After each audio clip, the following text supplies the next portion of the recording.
Tudo bem com você? Que Deus abençoe a tua vida. Sou o pastor Luciano Scala, pastor da comunidade evangélica Vale de Bênção e também o pastor responsável pelo Seminário Teológico Vale de Bênção. Nós estamos falando sobre as epístolas universais. Estamos falando sobre o Novo Testamento. E nesse encontro de hoje nós falaremos de uma das epístolas menos falada dentro do ambiente da igreja. Nós vamos falar sobre Judas. E nós vamos tratar, eu sempre lembro que não é um estudo aprofundado, é uma breve introdução, e aqui nós trazemos alguns aspectos teológicos contidos dentro do texto. E é justamente isso que nós faremos a partir de agora. Bom, para nós falarmos sobre Judas, como trata-se de um texto curto, é apenas um capítulo, sendo assim, ele é dividido apenas em versículos, acredito que vale a pena a gente ler, e conforme for lendo eu dou uma parada e explico um pouquinho daquilo que a gente encontra dentro desta epístola. Lembrando que esse texto é um texto que ele foi escrito entre os anos 70 e 80 do primeiro século, depois de Cristo, e trata-se sobre a batalha da fé. E é um pouco sobre isso que nós vamos comentar a partir de agora. O versículo 1 diz assim: Judas, servo de Jesus Cristo e irmão de Tiago. Para quem que ele escreve? Olha o que ele diz: aos chamados, queridos em Deus Pai e conservados por Jesus Cristo, a misericórdia, a paz e a caridade vos sejam multiplicadas. Primeira coisa, este Judas, ele se apresenta como servo de Jesus Cristo, irmão de Tiago. Sendo assim, ele também era irmão de Jesus. O texto quando ele se identifica, quando ele se apresenta como irmão de Tiago, por que ele cita Tiago? Tiago foi talvez um dos nomes mais importantes da igreja em Jerusalém. Então ele coloca a imagem do seu irmão e ele não se apresenta como irmão, como meio-irmão de Jesus. Mas esse Judas aqui não é o Judas Iscariotes, como algumas pessoas pensam. Eu não vou nem ler o livro de Judas porque fala do Judas traidor. Não, não é esse Judas. É o Judas, irmão de Jesus Cristo, meio-irmão de Jesus, irmão de Tiago. E ele usa aqui a expressão, no versículo 2, a misericórdia, a paz e a caridade vos sejam multiplicadas. A palavra aqui, essa expressão multiplicada, ela significa que seja abundante. O meu desejo é que a misericórdia de Deus, a paz de Deus e o amor de Deus sejam abundantes na vida de todos vocês. Para que ele estava destinando esse texto? Ele estava destinando esta carta para um grupo de novos cristãos que estavam espalhados pela região da Palestina, vivendo num período, como eu já disse, entre os anos 70 e 80, período de luta, de dificuldade, de muita perseguição. É para esses que Judas estava escrevendo. Qual que é o assunto da epístola? Vamos ver. Aqui diz para nós no versículo 3. Amados, procurando eu escrever-vos com toda diligência, ou seja, com todo cuidado, acerca da comum salvação. E tive por necessidade, eu achei importante, exortar-vos, aqui entra o tema da epístola, exortar-vos o quê? A batalhar pela fé, que uma vez foi dada aos santos. Percebe que ele usa a expressão batalhar pela fé. Ele traz dentro dessa carta, que nós vamos encontrar aqui nesses versículos, um caráter, aquilo que nós chamamos na teologia de um caráter apologético. O que seria isso? Um caráter da defesa da fé. Nós somos doutrinados dentro de uma fé. Eu vou explicar que fé é essa que ele está dizendo aqui, mas ele vai dizer o quê? Que nós precisamos batalhar, nós temos que ir contra, tem que ter um confronto contra quem? Contra os ímpios e os falsos mestres. Vamos lá, versículo de número 4. Porque se introduziram alguns que já antes estavam escritos para o mesmo juízo, homens ímpios que convertem em dissolução a graça de Deus e negam Deus, o único dominador e Senhor Jesus Cristo. Ele está se referindo a alguns que estavam negando a Deus, negando Jesus Cristo. Mas eu quero lembrar-vos, com a quem já soube isto, que havendo o Senhor salvo um povo, ele vai citar aqui, preste atenção, um povo da terra do Egito, destruiu depois os que não creram. Ele está se referindo àqueles que saíram do Egito, que o próprio Deus tirou, mas no caminho deixaram de crer e foram destruídos. Eles não creram. Então ele está se referindo àqueles que começam uma caminhada com Cristo e no meio do caminho deixam de crer. Como que se chama isso? Isso se chama apostatar da fé. Então ele está falando sobre apostasia. Versículo 6. Aos anjos que não guardaram o seu principado, mas deixaram a sua própria habitação, reservou, aqui está falando de juízo, reservou na escuridão e em prisões eternas até o juízo daquele grande dia. Dia está em letra maiúscula porque ele está se referindo ao dia do Senhor. Ele está falando do juízo dos anjos. Terceiro lugar, assim como ele cita Sodoma e Gomorra e as cidades circunvizinhas que, havendo-se corrompido como aqueles e indo após outra carne, foram postas, por exemplo, sofrendo a pena do fogo eterno. Então ele fala sobre o juízo de Deus sobre as cidades de Sodoma e Gomorra e toda a circunvizinha. Versículo 8.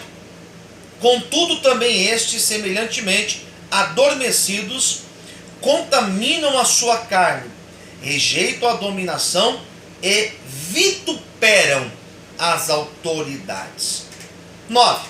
Mas o arcanjo Miguel, quando contendia, quando ele disputava a respeito do corpo de Moisés, não ousou pronunciar, olha o que ele fala, juízo de maldição contra ele.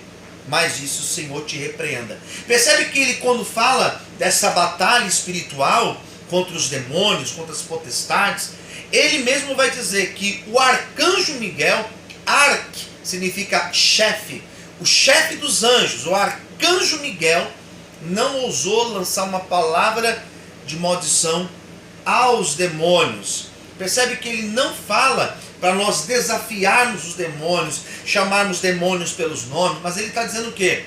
Repreendeu em nome de Jesus. Ensinamento. Como que se faz libertação, pastor? Repreendendo em nome de Jesus. Tá bom? Versículo 10. Já está acabando, hein? Estes, porém, dizem mal do que não sabem, e naquilo que naturalmente conhecem como animais irracionais se corrompem. Ai deles, desses que estão agindo, né, de forma irracional, como animais. Olha o que ele fala, ai deles, entraram pelo caminho, aqui ele cita um personagem, caminho de Caim, e foram levados pelo engano, ele cita um outro personagem, por prêmio de Balaão, e pereceram na contradição de Corá. Então aqui é citado, vamos lá, Caim, Balaão e Corá, tá certo? Versículo 12. Estes são manchas que as vossas festas de caridade, banqueteando-se convosco, apresentando-se a si mesmos sem temor.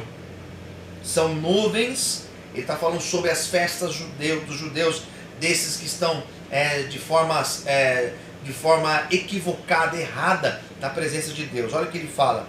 Eles são nuvens sem água, levadas pelo vento de uma parte a outra parte.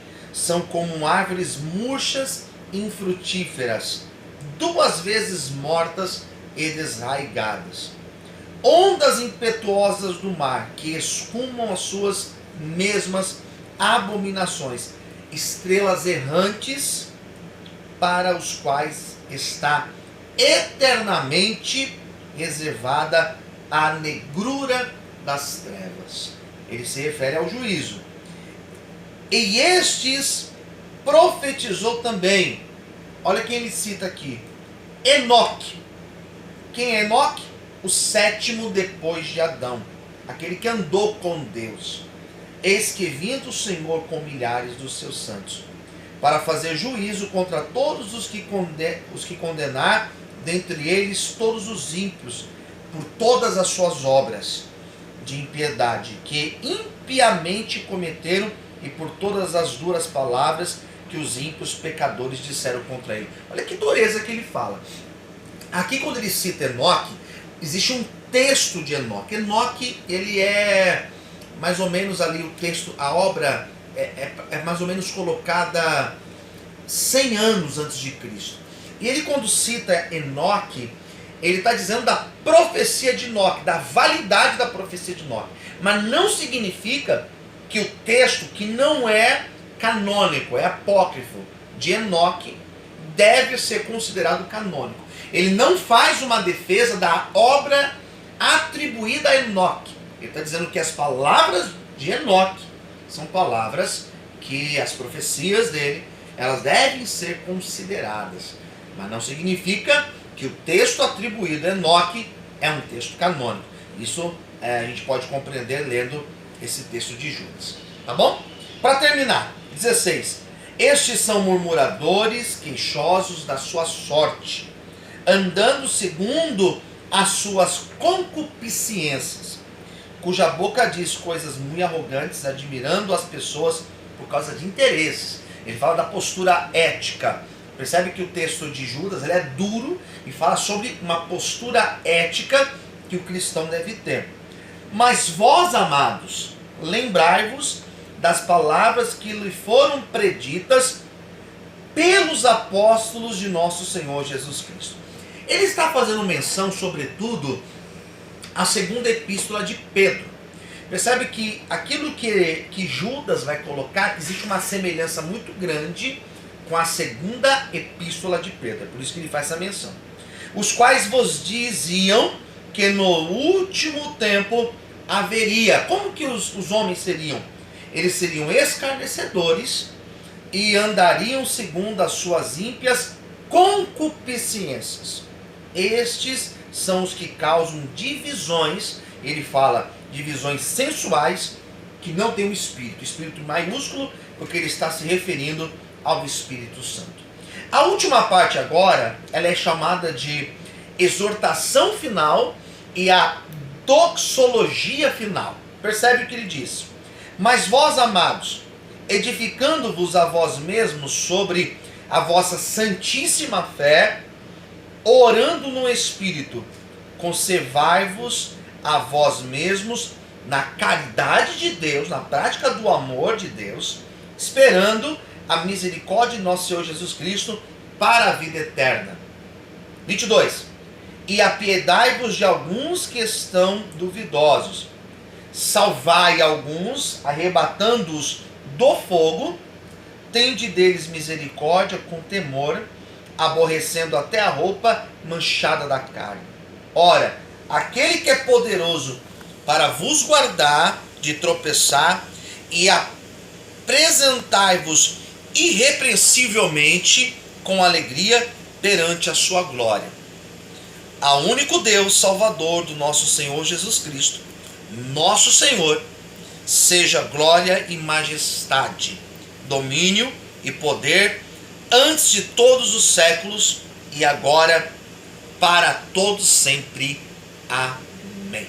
Então ele vai finalizar dizendo, primeiro, edificar um ao outro, edificai-vos. A necessidade da igreja em propagar a verdadeira fé, o verdadeiro ensinamento sobre Cristo em dias difíceis. É justamente o que nós estamos vivendo. Nós precisamos propagar o verdadeiro evangelho num momento onde nós temos visto tantas coisas fora da palavra de Deus sendo pregada.